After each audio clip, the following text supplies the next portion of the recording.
ओम नमः सिद्धेभ्य। ओम नमः सिद्धेभ्य। ओम नमः सिद्धेभ्य। ओम शुद्धात्मने नमः। नमो अरहन्ताणं, नमो सिद्धाणं, नमो आयर्याणं, नमो उवज्यायाणं, नमो लोये सवस्वाहुणम्। सकल कर्म नो क्षय करी पाम्या स्वयं स्वभाव। सर्वज्ञानी परमात्मने नमो करे बहुभाव। इष्टोपदेश ग्रंथ એનો આપણે સ્વાધ્યાય ચાલે છે. ગયા સેશનમાં આપણે 26 નંબરની ગાથા આપણે શરૂ કરી હતી અને 26 નંબરની ગાથામાં આત્માનું ચિંતન કઈ રીતે કરવું જોઈએ એની ચર્ચા આપણે જોઈ હતી. એમાં કે જે મમતા વાળો જીવ છે એ નિયમથી બંધાય છે. મૂળ ગાથામાં એમ કેવું છે, જે મમતા વાળો જીવ છે, મૂળ ગાથા બોલો, બદ્ધતે મુચ્યતે જીવ નિર્મમ કમાત તસ્માત સર્વ પ્રયત્નેન નિર્મમત્વમ ચિંતયેત. સર્વ પ્રયત્નથી નિર્મમ ભાવનું ચિંતન કરવું જોઈએ એની ચર્ચા ચાલી હતી. પણ મમત્વ ભાવ કોને કહેવાય? આ મારું એવું તો જ્ઞાની પણ માને છે અને આ મારું એવું અજ્ઞાની પણ માને છે. પરંતુ જ્ઞાની જે પોતાનું તત્વ છે એમાં આ મારું માને છે. અજ્ઞાની જે પોતાનું નથી એમાં પોતાપણું માને છે. જેમ સમયસારની 36 અને 37 નંબરની ગાથામાં કહ્યું, મોહાદિતે મારા નથી ઉપયોગ કેવળ એક હું. તે જ્ઞાનને જ્ઞાયક સમયના મોહ નિર્મમતા કહે. ધર્માદિતે મારા નથી ઉપયોગ કેવળ એક હું. તે જ્ઞાનને જ્ઞાયક સમયના ધર્મ નિર્મમતા કહે. એટલે રાગાદિ, મોહ, ક્રોધ, માન, માયા, લોભ, કર્મ, નો કર્મ એ બધા મારા નથી અને હું એક જ્ઞાયક ભાવ છું. એટલે જ્ઞાયક ભાવમાં પોતાપણું માને તો નિર્મમત્વ, અને જેવો પોતે નથી, જ્યાં પોતે નથી એમાં પોતાપણું માને, શરીરમાં, કર્મમાં, સંયોગમાં, કુટુંબ પરિવારમાં, દરેક સમયની પર્યાયમાં, રાગાદી ભાવમાં, એમાં આ હું છું અથવા એ હું છું અથવા હું એનો છું, એવો જે ભાવ એને મમત્વ ભાવ કહેવામાં આવે છે. અને આ મમત્વ ભાવ આખા સંસારનું બીજ છે. જે પુરુષાર્થ સિદ્ધિ ઉપાયમાં 14 નંબરની ગાથા છે એમાં ત્યાં લખ્યું કે આ આત્મા કર્મકૃત રાગાદી ભાવથી અસંયુક્ત હોવા છતાં પણ સંયુક્ત જેવો પ્રતિભાસે છે. આ પ્રતિભાસ જ ભવનું બીજ કહેવામાં આવે છે.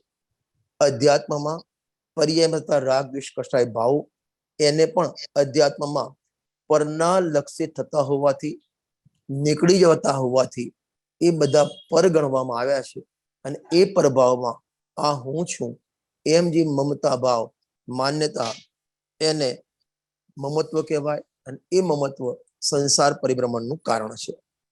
હવે આટલી બી ચર્ચા તો આપણે થઈ ગઈ હતી. હવે તમે એમાં 62 નંબરનું પાનું કાઢો.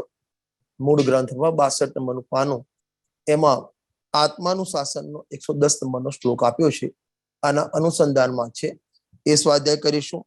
ત્યારબાદ 200 ગુણભદ્ર આચાર્યનો આત્માનું શાસન 236 નંબરનો શ્લોક એ બેને આપણે યાદ કરીશું. અને પછી જો સમય મળશે તો આપણે 27 નંબરની ગાથા ઉપર જઈશું. 110 નંબર આત્માનું શાસન ગુણભદ્ર આચાર્ય લખેલું છે. એ સુંદર ગ્રંથ પણ સમજવા જેવો ગ્રંથ છે. સાદો ગ્રંથ છે, આપણે જાતે વાંચી શકીએ એ ટાઈપનો ગ્રંથ છે.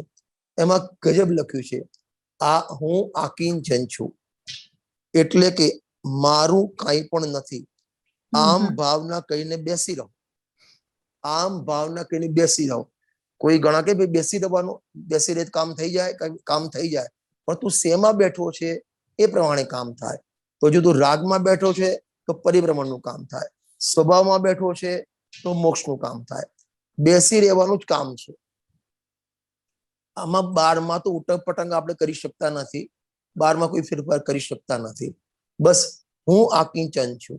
રત્નકણ સાવકાચારમાં જ્યાં આકિંચન ધર્મની વાત કરી ત્યાં બહુ સરસ વાત કરી છે કે પગના નખથી માથાના વાળ સુધી જેટલું જ્ઞાન આટલો જ હું, જેટલું જ્ઞાન એટલો જ હું, બાકી કંઈ પણ મારું નથી.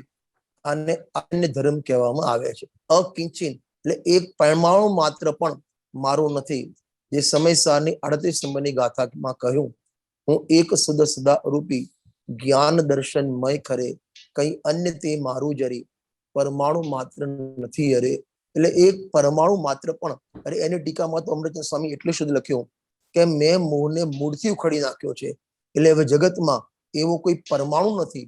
વસ્તુની સ્કંદની વાત જવા દો, કોઈ દ્રવ્યની વાત જવા દો, પણ એક નાનો પરમાણુ એવો નથી જે મને ફરીથી મોહપણે કે ભાવકપણે મોહ મને સંસાર ઉત્પન્ન કરી શકે. એવો કોઈ પરમાણુ તાકાત નથી. કારણ કે એને મોહને, એ બધામાં એકત્વ કરનાર મોહને મેં મૂળથી ઉખડી નાખ્યો છે. અને એના પ્રવચનમાં ગુરુદેવ કહે છે એક ગાય ગોચરી કરે અને ગધેડું ગોચરી કરે. એટલે ગાય પણ ઘાસ ખાય, ગધેડું પણ ઘાસ ખાય. ગાય ખાય ને ઉપર ઉપરથી ખાય, એટલે એનો જે મૂળિયા છે એ સાબુત રહે, ઉપર ઉપરનો ભાગ ખાય. મુનિરાજ પણ ગાય ગોચરી કીધી છે મુનિરાજને, એટલે જેના ત્યાં ભોજન કરવા જાય એ શ્રાવકને કષ્ટ ના થાય એ રીતે ગોચરી કરે, એને ગાય ગોચરી કીધું છે. પણ ગધેડું જે ગાય ખાય એ મોઢામાં ઉપરનો ભાગ પકડે અને આખું મૂળિયા સહિત એ ઘાસને ખેંચી કાઢે, એમ મુનિરાજે મૂળિયા સહિત હોને ખેંચી કાઢ્યો છે. અરે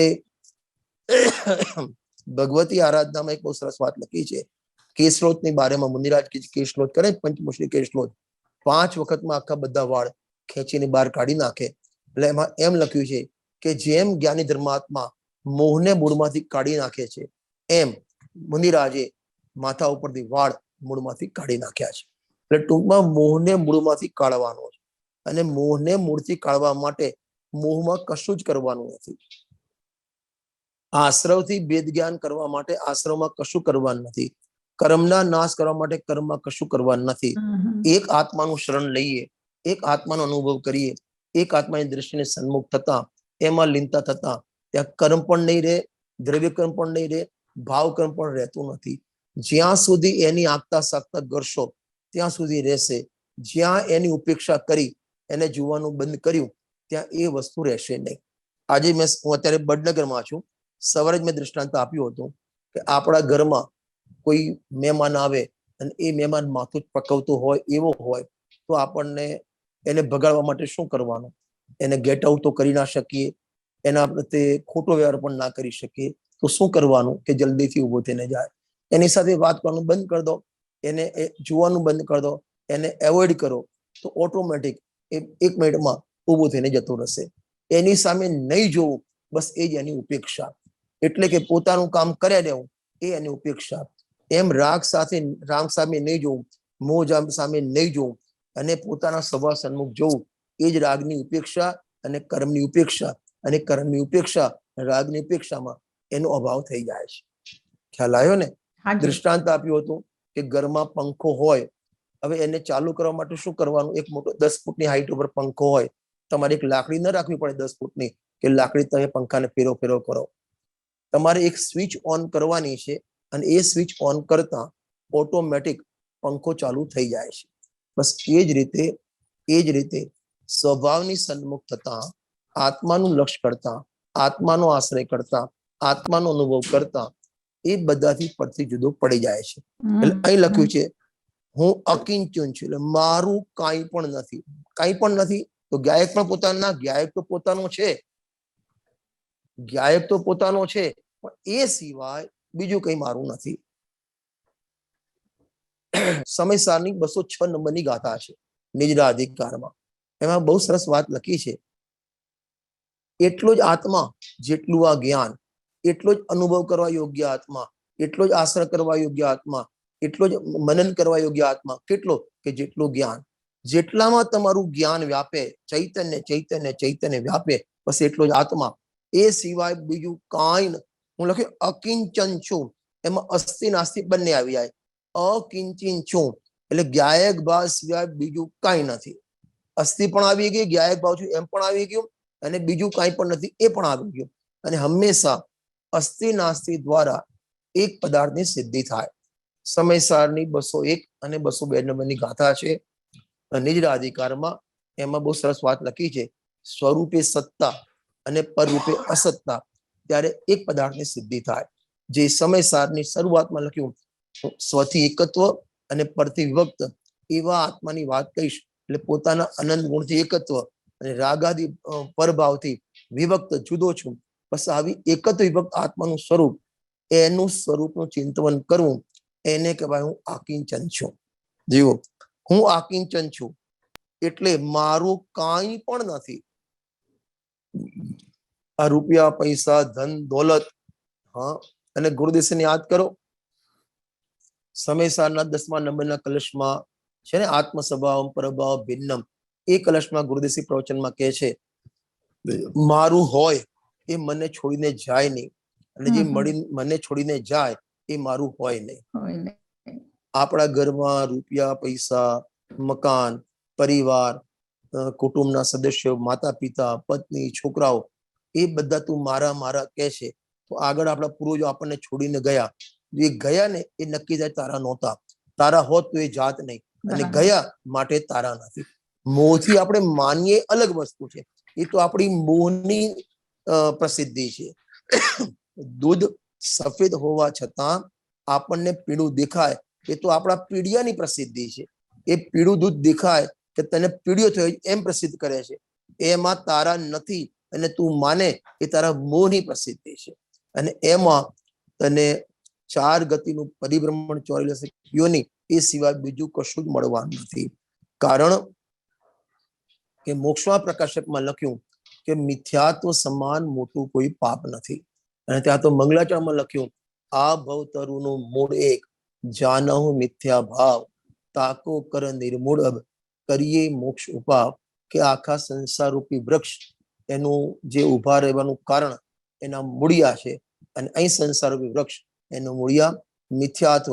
અને એ મિથ્યાત્વ એ કહેવાય કે જે પોતે નથી, જ્યાં પોતે નથી એમાં પોતા પણ હું માનું, બસ એને મોહ કહેવામાં આવે છે. હવે મોહને કઈ રીતે છોડવો, નિર્મમની ભાવના કઈ રીતે કરી. મૂળ તો ગાથામાં નિર્મમત્વ ભાવ જગાય, મૂળ ગાથામાં છે ને નિર્મમત્વ ભાવ જગાય. તો નિર્મમત્વ ભાવ કઈ રીતે જગાવવાનો? અને પાછું કે સગડા યત્નથી, એટલે બુદ્ધિપૂર્વક સ્વાનુભૂતિ દર્શનમાં પૂજ્ય બેનશ્રીએ ચર્ચામાં બહુ સરસ વાત લખી છે. પહેલા તારે બુદ્ધિપૂર્વક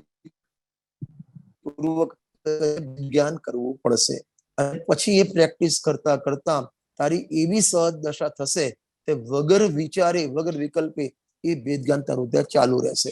એક ધારા નવી ક્રિએટ કરવી પડશે કે આ સંયોગો વચ્ચે, આ બધા ભોગો વચ્ચે હું એનાથી નિરાળો જુદો ને જુદો છું. એવી ધારા પ્રગટ કરવી, એના માટે પ્રયત્ન કરવો, એને કહેવાય નિર્મમત્વ ભાવ જગાય. એટલે જગાય એટલે નિર્મમત્વ તો પોતે છે જ, કારણ કે મમતાનો આત્મામાં અભાવ છે, પર્યાય માત્રનો આત્મામાં અભાવ છે. રાદીનો ત્યાં 73 નંબરની ગાથા છે કર્તા કર્મ અધિકાર. હું એક શુદ્ધ મમત્વહીન હું, જ્ઞાન દર્શન પૂર્ણ છું, એમાં રહી સ્થિત લીન, એમાં શીઘ્ર આસો ક્ષય કરું. એમાં નિર્મમત્વની વાત કરી છે, ત્યાં પણ નિર્મમ વાત છે. 73 ગાથા 73.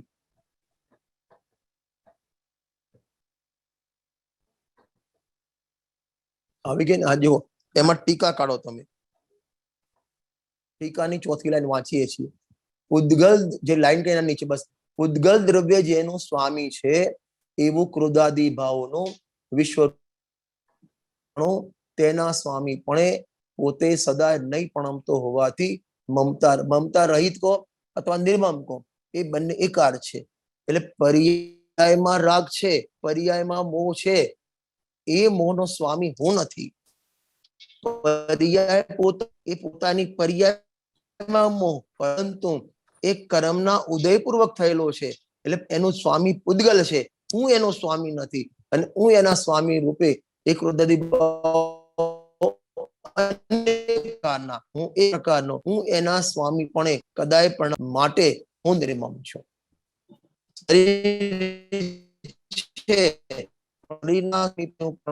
માટે હું નિર્મમ છું. આ પ્રેક્ટિસ કરવી પડશે આપણે. જ્યારે જ્યારે તમે દાખલે તમારું લોકર ખોલો, કબાટ ખોલો, ગાડી કાઢો, એ વખતે પહેલું વાક્ય આ યાદ રાખવું જોઈએ, ઉદ્ગલ દ્રવ્ય જેનું સ્વામી છે. આ ગાડીનું તને ગાડીનો નશો ચડે ને તો એ વખતે આ ઉદ્ગલ દ્રવ્ય આનું સ્વામી છે. એ તારા ડાયમંડ્સ ના નેકલેસ હોય, તને નશો ચડે, એ વખતે બોલવાનું, અંદર બોલવાનું, મનમાં વિકલ્પ કરવાનો, વિચાર કરવાનો, ના હોય તો પોતાના પોકેટમાં એક ચબરકી રાખવાની. ઉદ્ગલ દ્રવ્યનું છે. બરાબર. એ જોતા જ જે નશો ઉભરો હોય ને, વિમાન ચડે, એ બધું ડાઉન થઈ જાય. ખ્યાલ આવ્યો ને? જેમ આપણે ઘરમાં ગેસના ઉપર દૂધ મૂક્યું હોય અને એ ઉભરાય તો આપણે સૌથી પહેલા શું કરીએ? બે કામ કરીએ છીએ.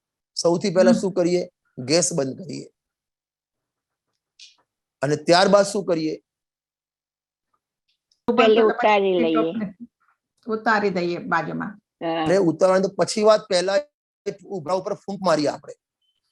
બરાબર. ઉભરાને ફૂંક મારીએ, અને ફૂંક મારીએ ને એટલે એક તો તમે ઉભરા આવવાનું કારણ ગેસ બંધ કર્યો, અને બીજું જે ઉભરો આવેલો છે ને એને તમે સીધું ફટાક કરતી ફૂંક મારી તો ઉભરો બેસી જાય. બસ એ જ રીતે આપણને 12મા સંયોગો, આ બધી પરાધીનતા છે ઇન્દ્રિય જ્ઞાનમાં, ઇન્દ્રિય સુખમાં. સાચી વાત. પ્રવચન સારમાં આખો અધિકાર લખ્યો છે 52, 53 થી 68 ગાથાનો, 16 ગાથાનો. જેટલું ઇન્દ્રિય જ્ઞાન, ઇન્દ્રિય સુખ છે ને એ બધું પરાધીન છે, પરયુક્ત છે, બાધા સહિત છે, બંધ કારણ છે અને વિષમ છે.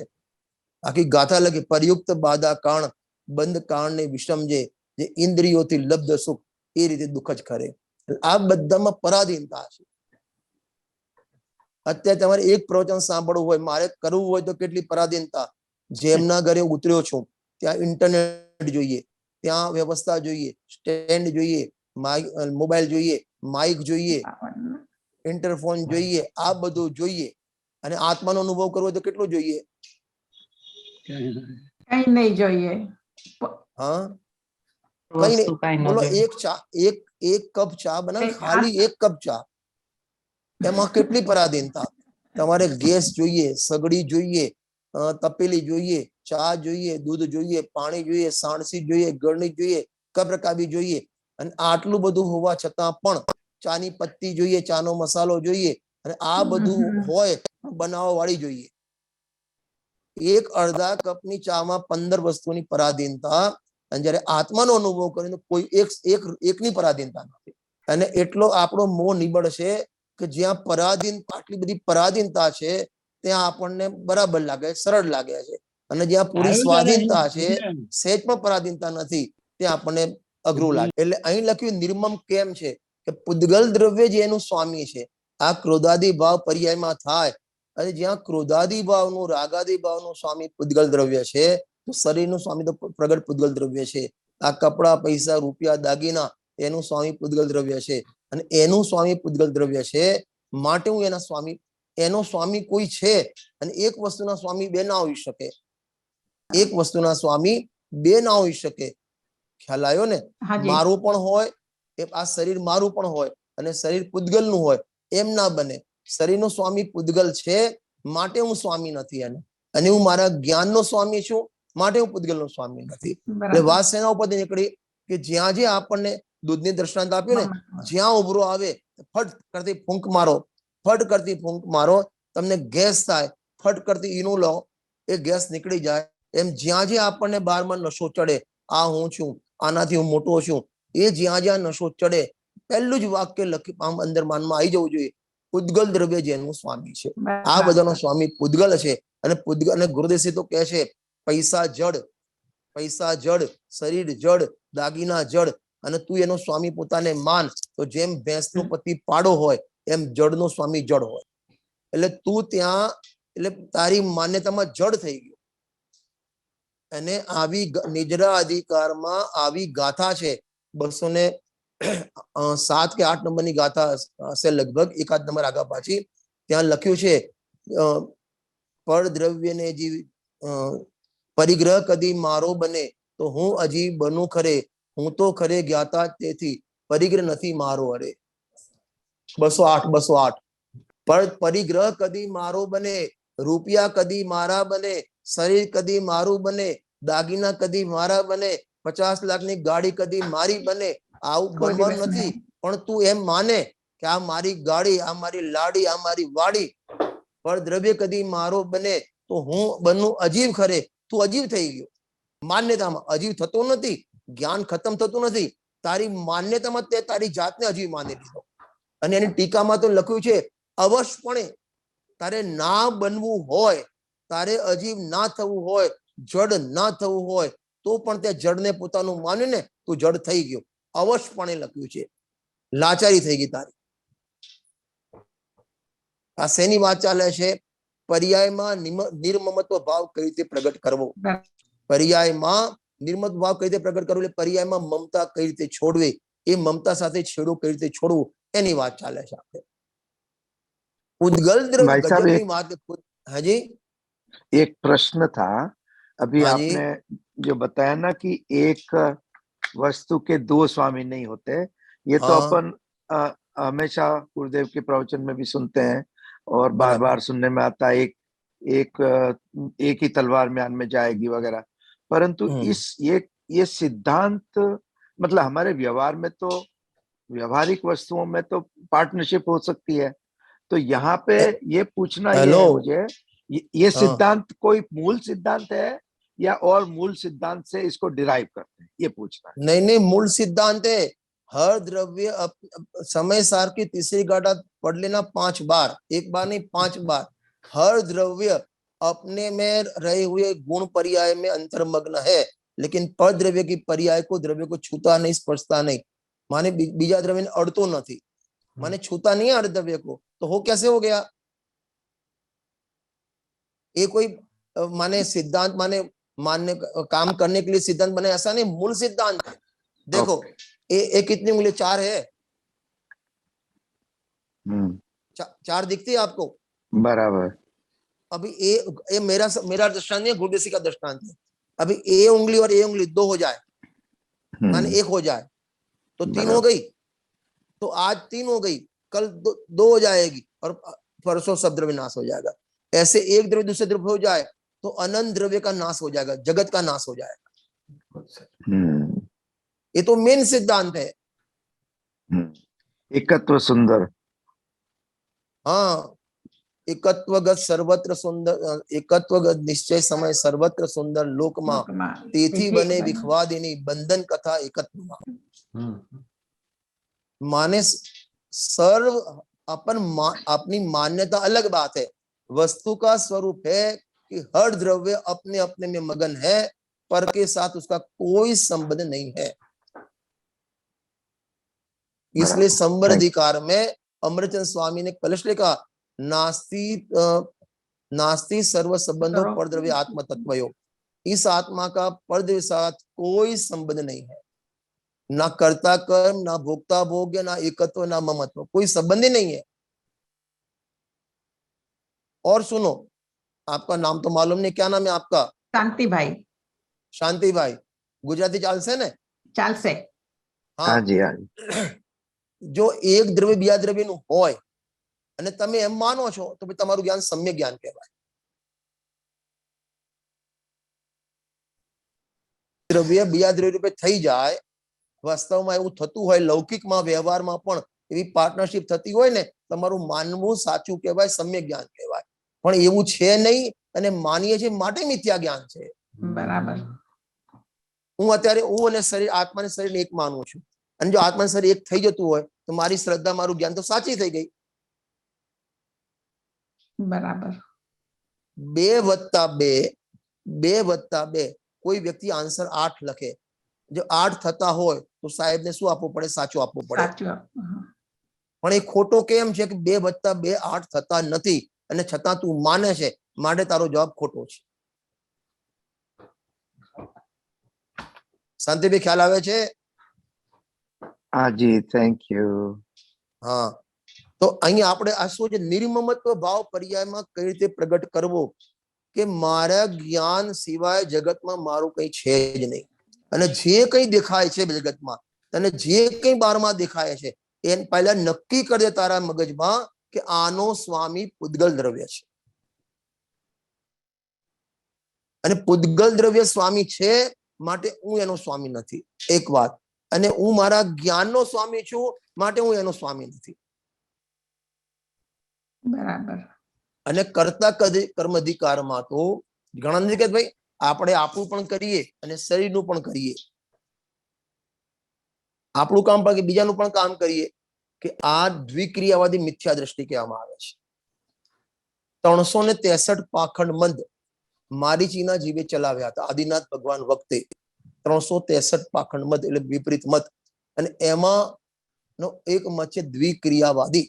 દ્વિક્રિયાવાદી એટલે દ્રવ્ય એક અને બે દ્રવ્યનું બે પરિણામનું કર્તા માને, અથવા તો પરિણામ એક એના સ્વામી બે માને, અથવા દ્રવ્ય એક અને એના બે પરિણામ માને. આને દ્વિક્રિયાવાદી મિથ્યા દ્રષ્ટિ કહેવામાં આવે છે. જેમ શરીરની ક્રિયા, આ આગળ આમ થઈ, બરાબર. હવે આનો કરતા પૂતગલ પણ છે અને આનો કરતા આત્મા છે, તો ક્રિયા એક માની કરતા બે માન્યા, ક્રિયા એક માની કરતા બે માન્યા, અને દ્વિક્રિયાવાદી મિથ્યા દ્રષ્ટિ કહેવામાં આવે છે. અથવા તો આત્માને એક માન્યો કે હું આત્મા, હું મારા જ્ઞાનને પણ કરું અને હું શરીરને પણ કરું, એટલે આત્મા દ્રવ્ય એક રાખ્યું, ક્રિયા બે રાખી. આ પણ દ્વિક્રિયાવાદી મિથ્યા દ્રષ્ટિ. અને કાં તો ક્રિયા એક રાખે અને દ્રવ્ય બે રાખે, એ પણ દ્વિક્રિયાવાદી મિથ્યા દ્રષ્ટિ.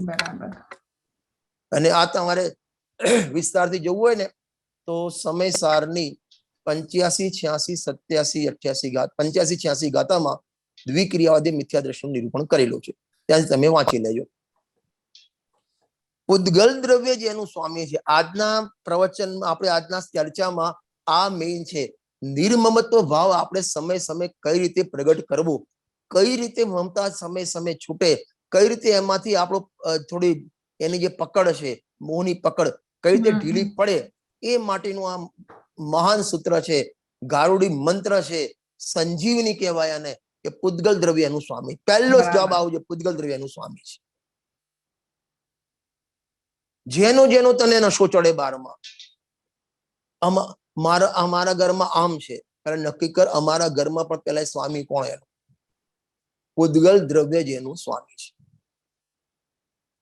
અરે અહીં તો આ ગાથામાં તારી પર્યાયમાં થતો ભક્તિનો ભાવ, સ્વાધ્યાયનો ભાવ, ભગવાનની પૂજાનો ભાવ, મણિરત્નથી દીવા ઉતારવાની આરતીનો ભાવ, એ ભાવનો સ્વામી પણ તું નહીં, એ સ્વામીનો એ પરિણામનો સ્વામી પૂતગલ દ્રવ્ય છે, એમ કેવું છે. આ રીતે પર્યાયમાં નિર્મમતા પ્રગટ થાય. એ જ્ઞાની ધર્માત્માને જેને જ્ઞાન, સમ્યક દર્શન, જ્ઞાન, ચારિત્ર, રત્નત્રય પ્રગટ થયા ને, એ પછી હજુ પૂર્ણ થયા નથી. વેપાર, ધંધા, ખાન પાન, વિષય ભોગ બધામાં જોડાય છે, પણ જોડાતા હોવા છતાં પણ આ એમનો મંત્ર ત્યાં ચાલુ છે કે આ બધાનો સ્વામી પૂતગલ દ્રવ્ય છે. આ બધાનો સ્વામી પૂતગલ દ્રવ્ય છે. મોહ કર્મમ નાઈ નાઈમ બ્રહ્મકૂપ હૈ, શુદ્ધ ચેतना સિંધુ હમારો રૂપ હૈ. નાટક સમયસારમાં 37 નંબરની ગાથા પછીનો કળશ છે, એમાં લખ્યું છે, કહે વિચિક્ષણ પુરુષ સદા મેં એક હું, अपने रस सो भर्यो आप टेक हो, मोह कर्म मम नाही नाही ब्रह्मकूप है, शुद्ध चेतना सिंधु हमारो रूप है, કહે વિચિક્ષણ પુરુષ સદા મેં, હું તો સદા એક છું, મારું કઈ બીજું છે જ નહીં. હા, આ શેની વાત ચાલે છે કલાબેન? નિર્મમત્વ થાય પર્યાયમાં, નિર્મમત્વ ભાવ કઈ રીતે પ્રગટે, કઈ રીતે જાગે, આ એની ચર્ચા ચાલે છે. જેમ પેલી નાની દીકરી હોય, 12 વર્ષની દીકરી, એની મમ્મી જોડે બેસે ને તો ગુલ્લું ગોળ ગોળ વાળે, પછી વળતું ના, પાછું ભાગી કાઢે, પાછું વાળે, પછી રોટલી વણે બરાબર ને ફેડી કાઢી નાખે. આ બધી પ્રેક્ટિસ છે એની. શેની પ્રેક્ટિસ? કે રોટલી ગોળ સારી થાય એની પ્રેક્ટિસ છે. પહેલા દિવસ કોઈની રોટલી ગોળ ના થાય. કલાબેન તમારી પણ નહીં થઈ હોય. ના, નથી થઈ. કોઈની ના થાય, પ્રેક્ટિસ થી થાય. આની પ્રેક્ટિસ કરવી પડશે. શેની? નિર્મમ ભાવ પર્યામાં મને કઈ રીતે પ્રગટ થાય. જ્ઞાની ધર્માત્મા હર પ્રસંગમાં મસ્ત કેમ રહે છે? પૂછો તો ખરા એમને. એ શ્રેણિક રાજા નરકમાં આટલી તીવ્ર વેદના છે, બહાર નારક રદ ભોગત, અંતર સુખરસ ઘટા ઘટી. આ કયા બળ ઉપર છે? વિચારો તો ખરા તમે. એમને પણ પર્યાયમાં રાગાદી ભાવ થઈ જાય, એમને પણ ક્રોધ માન માયાલોપ થઈ જાય ભૂમિકા અનુસાર. થાય કે ના થાય? ચોથા ગુણ સ્થાને અપ્રત્યાખ્યાન, પ્રત્યાખ્યાન, સ્વજન ત્રણેય કસાય જીવતા છે. થઈ જાય છતાં પણ એમને જ્ઞાન વૈરાગ્ય શક્તિ જીવન છે. સમ્યક દ્રષ્ટિ ભવતી નિયતમ. જ્ઞાન વૈરાગ્ય શક્તિ અને એ બળે જ્ઞાન વૈરાગ્ય શક્તિના બળે હર સમય નિર્મમ છે, નિર્મમ રહે છે, નિર્મમ છે, નિર્મમ રહે છે. આપણે શું નિર્મમ છીએ પણ નિર્મમ રહેતા નથી. જે મોક્ષ પ્રકાશકમાં એક બહુ સરસ વાત લખી છે, તું જ્ઞાતા દ્રષ્ટા તો છો પણ તું જ્ઞાતા દ્રષ્ટા રહેતો નથી. જીવ માત્ર જ્ઞાતા દ્રષ્ટા છે. ખાલી ભગવાન જ જ્ઞાતા દ્રષ્ટા છે એમ નહીં. જીવ માત્ર જ્ઞાતા દ્રષ્ટા છે, સ્વભાવ એનો જ્ઞાતા દ્રષ્ટા છે. પણ એવા જ્ઞાતા દ્રષ્ટા છે જેને ભાન થયું ને એ પર્યાયમાં પણ જ્ઞાતા દ્રષ્ટા રહે છે. આપણે જ્ઞાતા દ્રષ્ટા હોવા છતાં પણ પર્યાયમાં જ્ઞાતા દ્રષ્ટા રહેતા નથી અને કસાયમાં એવા રંગાઈ જઈએ છે કે હું જ્ઞાન સમય આત્મા છું એ આપણે ભૂલી જઈએ છીએ. એટલે આપણી પર્યાયમાં પ્રગટ થવું જોઈએ નિર્મમત્વ અને પ્રગટ થાય છે મમત્વ.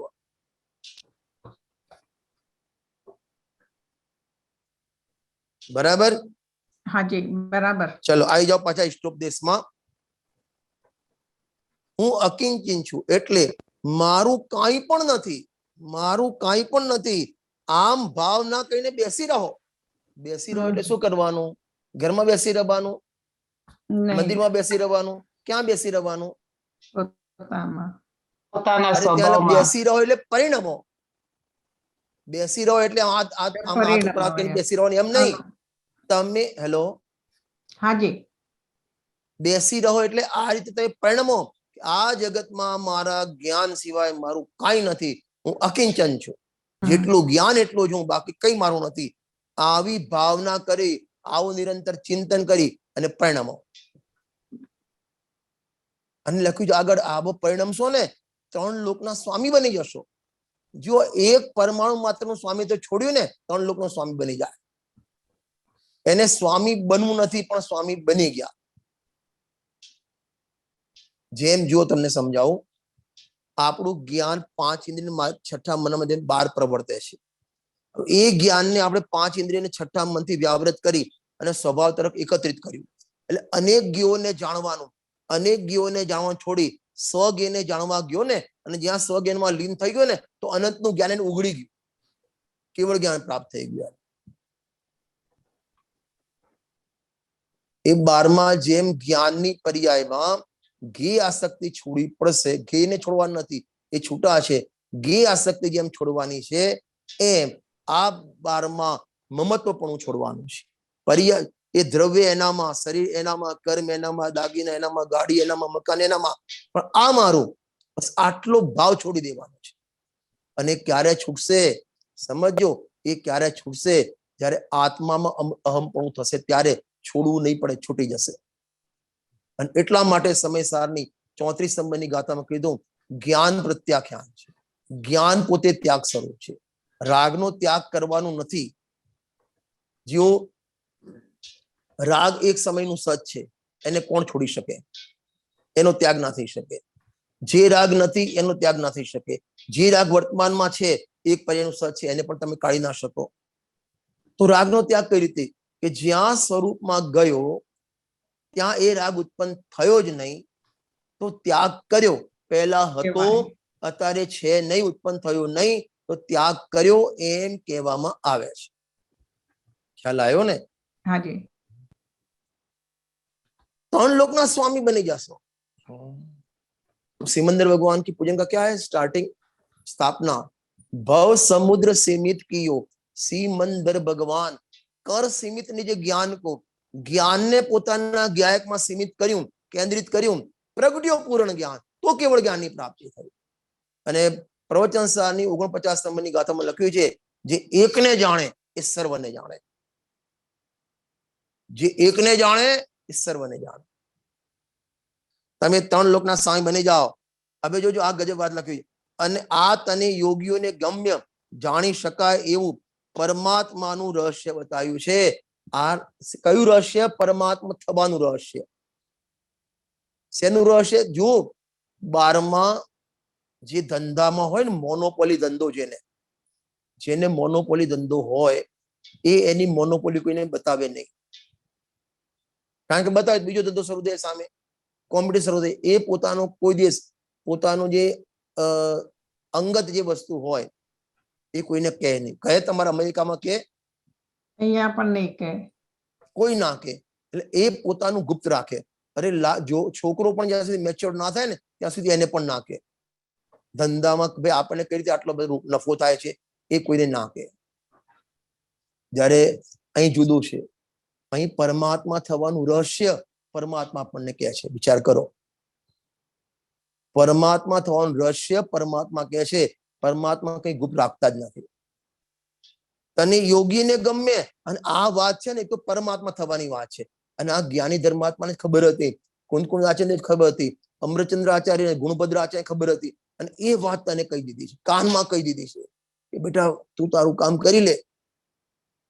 આ રીતે પરમાત્મા થવાય। તને યોગીઓને ગમ્ય જાણી શકાય એવું પરમાત્માનું રહસ્ય બતાવ્યું છે। જો નીચે જ્ઞાનાણો છે એ પણ વાંચીએ। રાગી કર્મ બાંધે અને વિતરાગી કર્મથી મુકાય, બંધ મોક્ષ સંબંધી જીવનનો આટલો સંક્ષેપ ઉપદેશ છે। જો રાગી બંધાય એટલે રાગના રાગ વાળો બંધાય, બરાબર। અને સમયસરમાં ગાથા છે, અણુ માત્ર પણ રાગાદીનો સદભાવ વર્તે જેને, તે સર્વ આગમ ધર્ભલે પણ જાણતો નહીં આત્મને, જે જાણતો નહીં આત્મને, અનાત્મને નહીં જાણતો, તે કેમ હોય સુદ્રષ્ટિ, તે જીવ અજીવ નહીં જાણતો। અણુ માત્ર પણ રાગાદી, તો રાગ તો 10મા ગુણસ્થાન અંત સુધી રહે છે, તો ત્યાં અણુ માત્ર રાગાદી એટલે રાગનો રાગ સહેજ પણ રહી ગયો અને સમિતિની પ્રાપ્તિ નહીં થાય। રાગ એટલો ડેન્જર નથી, પર્યાયમાં રાગ હોય, સમજ ધ્યાનથી, પર્યાયમાં રાગ હોય સંવેદન થઈ શકે, પણ રાગનો રાગ હોય સંવેદન ના થઈ શકે। થયો ને? બાધક છે, શરીર એટલું બાધક નથી જેટલું રાગ બાધક છે। જો શરીર સંયોગમાં હોય કેવળ જ્ઞાનની પ્રાપ્તિ થઈ શકે, થાય કે ના થાય? 13મા ગુણસ્થાને શરીર રહી જાય, કેવળ જ્ઞાનની પ્રાપ્તિ થઈ જાય, બરાબર બરાબર, પણ રાગ રહી જાય ને કેવળ જ્ઞાનની પ્રાપ્તિ થાય નહીં, ના થાય। એટલે શરીર કરતા પણ રાગ ડેન્જર છે, એક વાત। હવે રાગ, શરીર કરતા રાગ ડેન્જર, પણ રાગ કરતા રાગનો રાગ ડેન્જર। કેમ? રાગ રહી જાય અને સમ્યક દર્શન પ્રાપ્તિ થઈ જાય। એ રાગ રહી જાય તને શ્રેણી માંડી લેતું, શપક શ્રેણી આરૂઢ થઈ શકે, રાગ રહી જાય પણ, ખ્યાલ આવે છે ને? એટલે રાગ એટલો ડેન્જર નથી, પણ રાગમાં જે એટેચમેન્ટ, રાગમાં જે સ્વામિત્વ, એની જે મીઠાસ, એ તને બંધનું કારણ કહેવામાં આવે છે। રાગી જીવ બાંધે, રાગીમાં હું છું, એ રાગ, હું રાગી છું એમ પણ મેં એ નિયમથી કર્મથી બંધાય। અને બંધ અધિકારની શરૂઆતની 10 ગાથા, 237 થી 246 ગાથા, આ બધી આના માટે જ લખેલી છે કે જે રાગ બંધનું કારણ નથી, પણ ઉપયોગમાં રાગ સાથે જે એકતા, એ બંધનું કારણ છે। રાગી જીવ બંધાય, વિતરાગી જીવ, રાગરે જીવ એ કર્મોથી મુક્ત થાય છે। આ બંધ મોક્ષ સંબંધી જીનેન્દ્રનું સંક્ષિપ્ત કથનમાં કહેવામાં આવે છે। અંતિમ પણ વાંચી લઈને બંધ કરીએ ગુણભદ્ર આચાર્યનું। જ્યાં સુધી મુક્તિ ન થાય ત્યાં સુધી પરભાવોથી નિવૃત્તિની પાછા હટવાની ભાવના કરવી જોઈએ, નિરંતર ભાવના કરવી જોઈએ। એટલે ભેદ જ્ઞાનની ભાવના નિરંતર કરવી જોઈએ। અને એટલા માટે સમૃદ્ધિકારમાં કલશ લખ્યો અંતમાં, ભાવિત ભેદ વિજ્ઞાનમ ઇદમ અચ્છિન્ધાર્યા યાવત તાવત પરાચુત્વા જ્ઞાનમ જ્ઞાનને પ્રતિષ્ઠિતે। જ્યાં સુધી જ્ઞાન પોતાના સ્વભાવ, જ્ઞાન સ્વભાવમાં પૂરું લીન ના થઈ જાય ત્યાં સુધી નિરંતર રાઉન્ડ ધ ક્લોક વેદ જ્ઞાનની ભાવના કરવી, વેદ જ્ઞાન કરવું. અહીં પણ લખ્યું છે જ્યાં સુધી મુક્તિ ન થાય ત્યાં સુધી પરભાવોથી નિવૃત્તિની એટલે પાછા હટવાની ભાવના કરવી. જ્યાં સુધી પૂર્ણ વિતરાગી થયો નથી ત્યાં સુધી પરમાં પ્રવૃત્તિ તો થશે. જેટલો રાગ છે ભૂમિકા અનુસાર એમાં પરમાં પ્રવૃત્ત થાય, શુભમાં થાય, અશુભમાં થાય, પણ એ વખતે એનાથી પાછાડવાની નિરંતર ભાવના કરવી. અને આ ભાવના એટલે એ પરભાવોથી અભાવ અને સ્વભાવમાં પ્રવૃત્તિ અને ત્યાંથી નિવૃત્તિ, આ તને અવિનાશી પદ પ્રાપ્ત કરાવશે. બરાબર. તેનાથી તને મોક્ષની પ્રાપ્તિ થશે. બીજો કોઈ મોક્ષ પ્રાપ્તિનો ઉપાય કહેવામાં આવતો નથી. આ રીતે આપણે 26 ગાથા પૂરી કરીએ છીએ. આવતી આપણે જયારે મળીશું ત્યારે પ્રશ્ન પૂછી, સાહેબ આ તમે કીધું ભાઈ નિર્મદ ભાવ જગાય, મને છોડ નિર્મદ ભાવ જગાય, પણ નિર્મદ ભાવ પર્યાયમાં પ્રગટ એની પ્રેક્ટિસ કોઈ સૂત્ર બતાવો અમને, એક મંત્ર આપો પ્રગટ થાય. એ કેવી માળા છે એની ચર્ચા આપણે 27 ગાથાના આધારે આવતા સેશનમાં કરીશું. હાજી. જય જિનેન્દ્ર. જય જય જય જય.